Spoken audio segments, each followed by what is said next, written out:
आज खरं तर गरज नसताना प्रेस कॉन्फरन्सला आपल्याला समोर जावं लागलं. किंबहुना अनेक मी जवळपास 20-25 वर्ष झाले मी रामराजेंच्या शिव्याच खातो. कायम ते म्हणतात ह्याचं टिकणार नाही, हा चालणार नाही. मी कधी त्याचं गांभीर्य घेत नाही. हा कधी खासदार होणार नाही, MIDC करू शकणार नाही, कारखाना उभा राहिला तर 8वं आश्चर्य, नगराध्यक्ष होऊ शकत नाही, मी असंच तर होऊन देणार नाही, आमदार होऊन देणार नाही, पंचायत समिती जाऊन देणार नाही, ती जी गोष्ट करून देणार नाही म्हणजे ती ऑटोमॅटिक होती. मला किती शिव्या दिल्या तरी मी त्याच्याकडे फार गांभीर्याने लक्ष देत नाही. तालुक्यामध्ये आज त्यांचा फिरून तिकडे खंडाळ्याचा बोरीचा बार संपला, सकाळी किंवा संध्याकाळी यांचा बोरीचा बार चालू झाला. विषय काय आहे की मला शिव्या देण्यामध्ये त्यांना एवढं देण्यापेक्षा आता वयाप्रमाणे त्यांनी परमेश्वराची आराधना केली तर त्यांना परमेश्वर पावेल. आणि जी बुद्धी त्यांची भ्रष्ट व्हायला लागलेली आहे ती कदाचित टाळ्यावर होऊन नातवंड आणि बाकी सगळ्यांना जे वेळ द्यायचं म्हणतायत तालुक्याच्या सकारात्मक कामाला लागेल. विषय काय झाला आहे की मोठ्या प्रमाणामध्ये तालुक्यामध्ये प्रवेश होणार आहे. भारतीय जनता पार्टीमध्ये मोठ्या प्रमाणावर पुढच्या 10-15 दिवसामध्ये प्रवेश होणार आहे. हे त्यांना कळायला लागल्यापासून मग माझ्याकडे लोक माघारी फिरणार आहेत, हे होणार आहे, अशा अफवा उठवायच्या. माझ्यावर टीका करताना किंवा या तालुक्यातल्या नेते मंडळी टीका करताना त्यांनी काल सर्वात घाणेरडी, ज्याला माफ न करता येणार, कारण श्रीकृष्णाने महाभारतात सगळ्याला माफ केलं, फक्त एकाला माफ केलं नाही. कोणाला माफ केलं नाही तुम्ही माहिती आहे तुम्हाला? अश्वत्थामा. का माफ केलं नाही? कारण त्याने अक्षम्य अशी चूक केली. काल साखरवाडीमध्ये बोलताना साखरवाडीच्या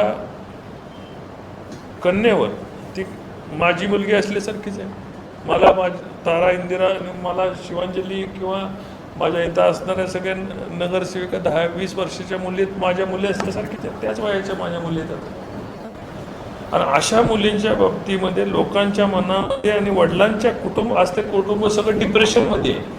भोसलेंचं कुटुंब डिप्रेशनमध्ये आहे. म्हणून मला ही पत्रकार परिषद घ्यावी लागली की अतिशय घाणेरडी टीका तालुक्याच्या कन्येवर त्यांनी केली. साखरवाडीकरांना तर मी काय म्हणायची गरजच नाही. त्यांनी त्याचं उत्तर द्यायला पाहिजे. रामराजे त्यांना शंड म्हटली. आता शंड म्हटल्या, शंडचा असं संस्कृत मराठीत अर्थ सांगायची गरज कोणाला नाही, एवढे सगळे शान आहेत. जी लोक त्यांना सोडून गेली त्यांना कुत्री म्हणाले. आता हा त्यांचं हे म्हणतात आम्ही सुसंस्कृत आहे, या वय त्या वय. कुठला सुसंस्कृतपणा 17-18 वर्षाच्या काळामध्ये तुम्हाला माझ्यावर टीका करतात त्यांना दिसला? 20-21 वर्षाच्या मुलीवर टीका करताना त्यांनी कुठली पातळी गाठली? आणि समोर बसणारे लोक शंड म्हणतात आणि तरी ते टाळ्या वाजवतात. खरं तर मला जे समोर बसणाऱ्या लोकांवर किव येते की तुम्हाला लोक शंड म्हणतात, शंड म्हटल्यानंतर तुम्ही टाळ्या वाजवता. अहो, तुमची पिढी, तुमची पोरं माफ करणार नाहीत तुम्हाला. त्या मंडपात बसून तुम्हाला जर एखादा हिजडा म्हणत असेल आणि तुम्ही तुमच्या कार्यकर्त्यांना हिजडा म्हणत असतील आणि तुम्ही जर टाळ्या वाजवत असाल तर तुम्हाला तुमचीच पिढी माफ करणार नाही. आमचे कार्यकर्ते सगळे हसतात की लोक जर समोर नेत्यांना हिजडा म्हणतो, लोक हिजडे म्हणतात आणि कार्यकर्ते समोर बसतात, त्यांना स्वतःचा स्वाभिमान नाही, त्या गावच्या मुलीबद्दल ते वाईट बोलतात, त्याचा स्वाभिमान नाही. आणि अशा गोष्टीसाठी आज ही पत्रकार परिषद घ्यावी लागली. मला रामराजेंना त्यांना स्मृतिभ्रंश झालेला आहे. ते नेहमी म्हणतात की मला पोलीस संरक्षण काढून घ्या, इकडं करून घ्या. तुम्हाला मला गोळ्या घालायच्या का? घाला, तुम्ही सांगा ना मला कुठं यायचं. मी तुम्हाला 10 वेळा सांगितलंय की मी अमक्या ठिकाणी येतो, तमक्या ठिकाणी येतो. आज सुद्धा संध्याकाळी मी 9-9:30 वाजता गजानन चौकात येतो, एकटाच येतो. पोलीस नाही, बंदोबस्त नाही, काय नाही, एकटाच येतो. तुम्हाला 9:30 वाजता मला तुम्ही येतो, तुम्ही इथंच आहेत पलटण, मला गोळ्या घालायचं घाला. तुम्ही ती सुद्धा तुमचं करून झालेलं आहे. 2 वेळा माझी सुपारी देऊन झाली. अनुप शाह निकम वकील साक्षीदार आहेत, पोलीस अधिकारी साक्षीदार आहेत. यांनी माफी मागितली. ह्या रामराजेंनी माझ्या वडिलांची पुण्याच्या सर्किट हाऊसला माफी मागितली. माझी सुपारी पण देऊन झालेली आहे. अजून तुम्हाला जर माझं संरक्षण सोडून या म्हणतात ना, तुम्हाला काय करायचं ते करा, मी येतो. आज संध्याकाळी 9:30 वाजता मी गजानन चौकात येतो. पण तुम्हाला मला काय करायचं नाही. तुम्ही नाही आला तर शंड कोण आहे हे तालुक्याला कळून जाईल. मी एकटाच येणार आहे तुम्हाला. आणि मी तुम्हालाही सांगतो, तुम्हाला माझ्या गोळ्या घालायच्या काय करायचं मी प्रतिकार सुद्धा करणार नाही. तुमची इच्छा आहे ना, पूर्ण होऊन जाऊ दे, चला. पण माझी विनंती आहे की तालुक्यातल्या मुलीबाळींच्या बाबतीत बोलताना तुम्ही आम्हाला शिव्याशाप देताच हो. कायमस्वरूपी शिव्याशाप देण्यापलीकडं काही करत नाही. तुम्हाला चांगलं काम काय दिसत नाही. जे रेल्वेवर कायम टीका करतात, ती रेल्वे आता बारामती चालू होती, दिल्लीला जाता येईल आपल्याला. फलटणची रेल्वे चालू झाली, हे तुम्हाला चांगलं दिसत नाही. फक्त काय म्हणणं, 2 माणसं जातात, लोकांच्या मनामध्ये निगेटिव्हिटी पसरायची. आज यांचा बोरीचा बार कसे चाललाय. श्रीराम कारखाना हे चालवू शकत नाही. कार्यकर्त्यांना शंड म्हणण्यापेक्षा स्वतः ओळखलं पाहिजे. 7-7 कोटी रुपये आम्हाला तिघांना मागितले. अहो तुम्हीच घाला ना, तुम्हीच 30 वर्षे कारखाना वापरताय. 7-7 कोटी तुम्ही टाका, कारखाना चालवा ना. कारखाना पुण्यात ताब्यात आहे, कर्जमुक्त कारखाना चालवा ना तुम्ही. 7-7 कोटी तुम्हाला काय धाड भरली. मग श्रीमंत लावायच्या ऐवजी भिकारी लावायचं. मागं लावतात ना श्रीमंत रामराजेन. हे नसेल तर आमच्याकडे पैसे नाहीत, भिकारी लावा. बघेल तालुक्यातली जनता आज उदार आहे. तालुक्यातल्या लोकांना माहिती, तुमच्यावर विश्वास राहिला नाही. तालुक्यातल्या लोकांना सांगतात की तुम्हाला मतदान करता येणार नाही, पैसे भरले नाही भरले तरी मतदान करताच येतं. शेअर भरला नाही म्हणून मतदान करता येत नाही असं आहे का. मतदान करतात. लोकांना प्रेमाने मागा. तुम्ही शंड हिजडे म्हणून जर लोकांकडनं पैसे गोळा करणार असेल तर तालुक्यातले लोक पैसे देणार नाही. रुपया गोळा होऊ शकत नाही अशा पद्धतीने दम देऊन तुम्ही लोकांच्या नावा बँकात पतसंस्था टाकून तुम्ही पैसे गोळा करणार का. तालुक्यातली लोक दिलदार आहेत.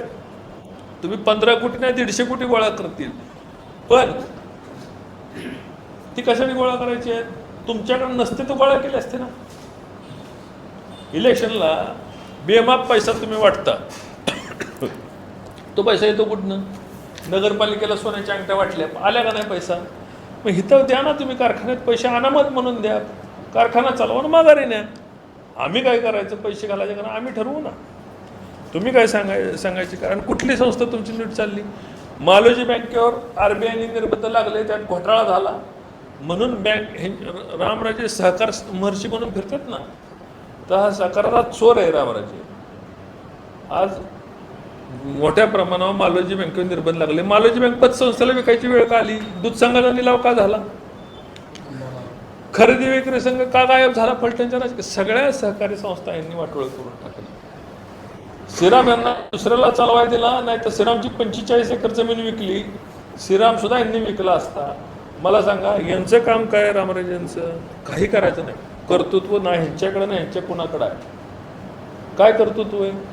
मी स्वतःच्या हिमतीवर आम्ही साखर कारखाना काढला, चांगला चालवतोय, गाळप करतोय. गेले 15 वर्ष झाले. म्हणतात की बिलं मागायला गेल्यावर यांना कुठल्या शेतकऱ्याला बिलं मागायला 15 वर्ष. आज जवळपास 60-70 लाख गाळप झालेलं आहे कारखान्याचं, किंवा 1 कोटीच्या आसपास झाला असेल. मला तर आकडेवारी नाही येत. 1 रुपया कोणाचा राहिला. कारखाना हा आता मोठ्या प्रमाणावर कारखान्याचं एक्सपान्शन चालू आहे. आणि हे भाडोत्री म्हणून काम करतात ना. ह्यांचं काम काय आहे. श्रीराम कारखान्यामधनं मग टनाला कमिशन मिळायचं, ते सोडून गेला तर ह्यांना काय चालवायचं नाही, चालवू शकत नाही. तेवढी मर्दुमकी यांच्याकडं नाही. अरे माझ्या मिशोनं बोलतात माझ्या मर्दुमकी आहे, मी माझ्या बापाच्या नावाने कारखाना काढला. तुम्ही तुमच्या आज्या बापांच्या नावाच्या संस्था इकल्या, मोडल्या, भंगारात दिल्या. तुम्ही कसं दुसऱ्याच्या बाबतीत बोलू शकता. चालवा ना कारखाना. तुमच्याकडं मर्दुमकी जर असेल ना तर कारखाना चालवा. मी चालवलं ना. मी कुणाकडे रुपया गोळा केलाय का तालुक्यातनं. कोणाला अडचणीत रामराजेला पैसे मागायला आले का. काल म्हटले 35,000 रुपये दिला तर तालुक्याला माहिती 35,000 रुपये घ्यायला आम्ही यांच्याकडे. काय खोटं बोलायचं, रिटून बोलायचं.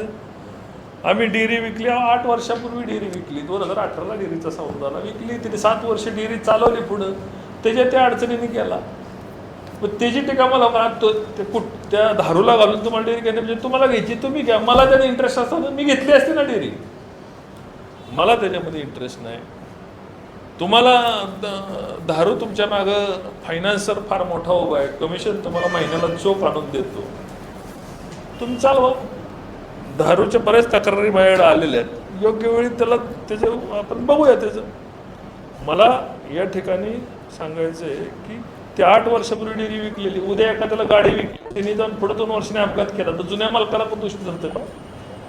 ज्याचा त्याचा प्रश्न आहे. डेअरी आम्ही स्वतःची हिमतीव काढली, चालवली, चांगली चालवली, नफ्यात विकली. 7 वर्ष त्यानंतर डेअरी चालली. आता मध्ये बॉयलरच नव्हता, हीच नव्हता, 7 वर्ष डेअरी चालवली तिने ना. तुम्हाला बंद पाडायचं तुम्हाला जमतं चांगलं. श्रीराम सहकारी कारखाना हा त्या मंदिरात बंद, मिटिंग बंद कुणी पाडला? कामगारांना मोर्चा कोणी करायला लावला? तासगावकरांचा कारखाना कुणी बंद पाडला? आम्ही बंद पाडला ना. तासगावकराला भिकेला कुणी लावलं? रामराजांनी लावलं. अहो त्याची जगा जे पापं हिथंच फेडावं लागणार आहेत तुम्हाला. जी पापं तुम्ही केली. आज साखरवाडी कारखाना 12,000 सभासद होते साखरवाडीला. 12,000 सभासदाचा रुपया दिला का धारूकडनं घेऊन? ह्यांनी सांगितलं मी जबाबदारी घेतो, त्यातले निम्मे मला द्या. सभासदांचे पैसे कुणी हाणले? ते ह्यांनी हाणले, रामराजांनी हाणले. 12,000 सभासदांचे पैसे द्यायला पाहिजे ना माघारी. दिले का पैसे माघारी? संस्था बुडवल्या. तासगावकरांचं उदाहरण घ्या. श्रीराम बंद कुणी पाडला? अहो तुम्हाला लाज वाटली पाहिजे, आम्ही बंद पाडतो म्हणा. तुम्ही भर दिवसा मंदिरात मिटिंग घेऊन बंद पाडला कारखाना. आज तुमच्याच्याने चालणार, तुमच्या डोकं विश्वास ठेवायला तयार नाही. तुम्हाला लय भारी डोकं आहे म्हणताय, तर डोकं कुठली संस्था तुम्ही निर्माण केली, कुठली संस्था तुम्ही काढली? आणि तुमच्या डोक्याचं भजन किती दिवस वापरता? असतं तुमचं डोकं चांगलं तर विधानसभा जिंकली असती दीपक चव्हाणांनी, पंचायत समितीला तुमचा सभापती झाला असता. तुमचं डोकं लय चांगलं असतं तर तुमचा पोरगा नगराध्यक्ष झाला असता. तर सोसायटीला धुळदेवचा पाडलाय पोरगा. तुमचं डोकं चांगलं आहे, डोकं चांगलं आहे किती दिवस? आम्ही पण ऐकून घेतो ना तुमच्या डोक्याची किंमत. नीरा देवगरच्या बाबतीत बोलताय आणि तुमची लाचारी आम्ही बघितली डोळ्याने. ती अजितदादांनी सांगितलं ना ही चाट, तर एक पाय दिला तर दुसरा पाय रामराजेच्या दिव्यासाठी चाटायचं. नीरा देवगरचं पाणी वाघोशीला येऊन बंद पडलं होतं. 30 वर्ष त्यांना पाणी आणता आलं नाही. 3 वर्षात रणजितसिंह निंबाळकरनी, शरद पवार असतील, अजितदादा असतील किंवा अन्य सगळ्या महाराष्ट्राशी संघर्ष करून नीरा देवगर फलटणमध्ये घेऊन आलं. 75 गावांना फलटणच्या सगळ्यांना डायरेक्ट इनडायरेक्ट पाणी मिळणार आहे. डायरेक्ट आणि इनडायरेक्ट म्हणून 75 गावांना पाणी मिळणार आहे. घेऊन आलो, हिमतीत संघर्ष केला. प्रसंगी आज यांच्याशी संघर्ष करायचा, शरद पवारांशी एवढ्या मोठ्याशी नेत्याशी संघर्ष करायचा, सगळं गमावं लागतं. मला पाडण्यासाठी शरद पवारांनी जीवाचं रान केलं ना. मी किंमत नीरा देवगरमधूनच मुळच मोजली ना तालुक्याची. अहो हिंमत तुमच्यात होती. नीरा देवगरचं जर तुम्ही त्या खात्याचे मंत्री होतात तर वाघोशी उलटून फलटणमध्ये 1 किलोमीटर आणायची तुमची ताकद झाली नाही.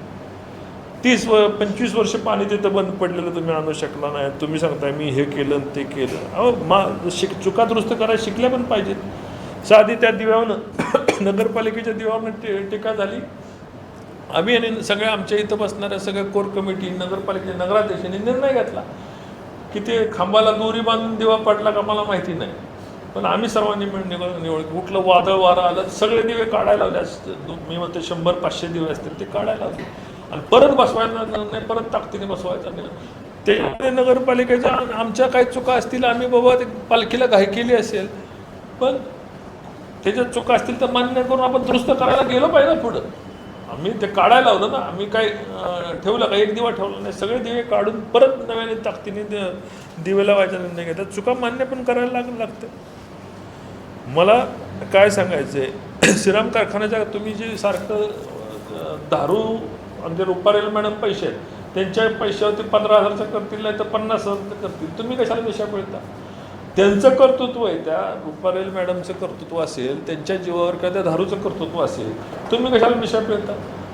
तुम्ही श्रीरामच्या सभा सारखं म्हणता की असं केलं तसं केलं, बिलं मागा केलं. तुम्ही श्रीरामच्या सभेला गेल्यावर सभासदांना बोलून दिलं नाही. 500 गुंड तिथं ठेवायचा तुम्ही. भोसले साहेबासारख्याचा पाय काढतो, ह्याचा पाय काढतो, सभेला दांडकीन कोयते घेऊन तुम्ही बसवायचा लोक. आणि तुम्ही सांगता आमच्या कारखान्याच्या बाबतीत एकाचं कधी बिल राहत नाही. लोकांना माहिती नाही. तुमच्या विश्वास तुम्हाला तालुका थापाड्या रामराजे म्हणून आता प्रसिद्ध झाला आहे. आणि कमिशन टक्केवारीतला रामराजे, मी टक्केवारी दिली नाही तर बॉम्बा मारणारा रामराजे म्हणून सगळ्या तालुक्याला प्रसिद्ध झालेला आहे. तुमची लायकी तालुक्याला कळलेली आहे. त्यामुळे मला वेगळं काय तुम्हाला सांगणार आहे. पण काल तुम्ही खऱ्या अर्थाने एक हद्द तयार केली. आम्हालाही त्याच्यामध्ये किती बोलावं तुमच्यावर किती नाही याच्यापर्यंत एक हद्द असते. मुलीबाळींच्याबद्दल तुम्ही संशय निर्माण करता, त्यांच्या कुटुंबाच्या बाबतीत संशय निर्माण करता राजकारणासाठी. त्याला त्यांची चूक नाही, ह्यांच्याकडे काहीच पवित्र नाही हो. ह्यांचं मन पवित्र नाही, त्यांचं चित्त पवित्र नाही. कशात तुम्ही आणि कुठलंच ट्रान्सपरंट नाही, कुठलंच खरं नाही ना. माणूस खानदानी असतो ना, ह्यांच्याकडे काहीच नाही.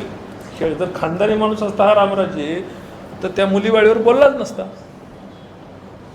खानदानी माणसाचं लक्षण तुमचं कालचं नव्हतं. एक तालुक्यामधला कुठलाही भिकार माणूस असं बोलू शकत नाही, अशा पद्धतीचं वक्तव्य तुम्ही केलं. त्याचा म्हणावा तेवढा निषेध थोडा आहे. आणि मी आज जे म्हणतो ना की तुम्ही साखरवाडीवाल्याला म्हणतो तुम्ही खानदानी नाही येतो, तुम्ही शंड आहे, असे शंड तुम्ही आहे. राजकारणासाठी पोरीचा आणि त्या कुटुंबाच्या नावाची बदनामी करण्याचा प्रयत्न करता. कमिशनसाठी तुम्ही प्रयत्न करताय. खानदानी नाही हे आम्हाला माहिती, तालुक्याला माहिती, पण ते दाखवून दिलं तुम्ही. मला ह्याच्यापेक्षा जास्त काय बोलायचं नाही. आणि मी 9:30 वाजता येणार आहे. 9:30 होतील, 9:45 होतील, पण मी येणार आहे. तुम्हाला वाटतंय ना की तुमच्यातले दादागिरी, तुमच्यातले हिंमत आहे, आणि मी एकटाच येणार आहे. गाडी पण चालवायला ड्रायव्हर घेऊन येणार नाही. मी इथं शब्द देतोय की आणि सारखं बोलायचं नाही. आज जर नाही आले तर तुम्हाला पत्रकारांनी टाकून द्या तिथे की शंड रामराजे. रणजित निंबाळकर नाही आला तर ठीक आहे, रामराजे तिथं नाही आला किंवा तिची गुंड नाही आले तिथं, आणि मी एकटाच येणार आहे ना. मी काय सांगितले प्रतिकार सुद्धा करणार नाही. त्यांना गोळ्या घालायच्या ते घालून दे मला. तुम्ही सारखं पोलीस संरक्षण ठेवून बाजूला या, पोलीस संरक्षण ठेवून बाजूला या, त्या ठिकाणी ते बघा. बाकी दुसऱ्याच्या कुटुंबात लक्ष घालण्याच्या ऐवजी पोरीबाळीवर बोला. अनिकेतचं लग्न करा म्हणून, ती का होत नाही ती बघा. अजून वेळ वाया गेलेला नाही. बोला आमदार साहेब बोला.